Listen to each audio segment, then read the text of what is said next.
রামনবমীর বড় bike motor bike গাড়ি নিয়ে বেরিয়েছি।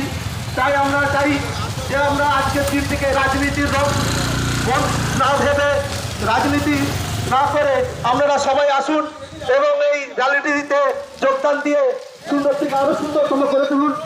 আজ শুধু আমাদের হিন্দুদের ধর্মের ঐক্যবদ্ধতেই রামলালা তার আজ রামনবমী জন্ম উপলক্ষে আমরা আজ বেরিয়েছি ঐক্যবদ্ধভাবে।